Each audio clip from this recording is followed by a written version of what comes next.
ঢাকা মহানগরীর ব্যস্ততম বাস রুটগুলোর একটি A309 সদরঘাট থেকে গুলিস্তান হয়ে পল্টন, শাহবাগ, সায়েন্স ল্যাব, গাবতলী থেকে নবীনগর পর্যন্ত বিস্তৃত রুটটির দৈর্ঘ্য প্রায় 42 কিলোমিটার।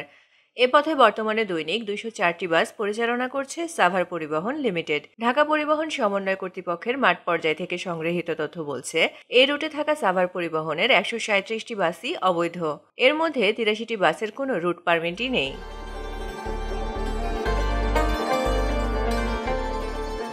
ঢাকার আরেকটি ব্যস্ত রুট A406 ঘাটারচর থেকে সোনারগাঁ পর্যন্ত এ রুটে প্রতিদিন 122টি বাস পরিচালনা করছে রজনীগন্ধা পরিবহন প্রাইভেট লিমিটেড, যার মধ্যে কেবল 13টি বাস বৈধ। A317 দিয়াবাড়ি পোস্তগোলা রুটে দৈনিক 211টি বাস পরিচালনা করছে রায়দা এন্টারপ্রাইজ, যার মধ্যে অবৈধ বাসের সংখ্যা 100টি। A441 নন্দন পার্ক চাষারা রুটে চলাচল করা মৌমিতা ট্রান্সপোর্ট লিমিটেডের 198টি বাসের 151টি অবৈধ। মৌমিতা ট্রান্সপোর্ট লিমিটেডের নামে পরিবহন কোম্পানির অন্যতম মালিক ঢাকা মহানগর পুলিশের সাবেক কমিশনার আসাদুজ্জামান মিয়ার স্ত্রী আফরোজা জামান।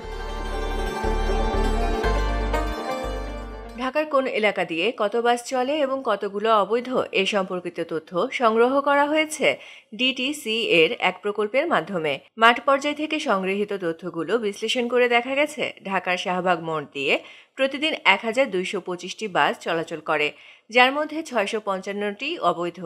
একইভাবে মতিঝিল দিয়ে চলাচল করা 575টি বাসের মধ্যে 262টি অবৈধ। মহাখালী দিয়ে চলাচল করা 1094টির মধ্যে 514টি অবৈধ। রাজধানীতে বাসের রুট নির্ধারণ ও বিভিন্ন কোম্পানির বাসকে রুট পারমিট দেয় Dhaka metropolitan regional transport committee. DTC এর কর্মকর্তা বলছেন, কমিটির অনুমোদন না নিয়ে পরিবহন মালিকরা অবৈধভাবে বাসগুলো পরিচালনা করছেন।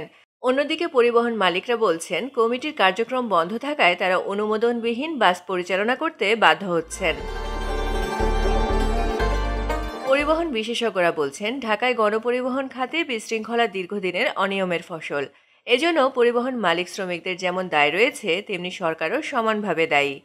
ফারজানা পপি, দৈনিক সমাচার, ঢাকা।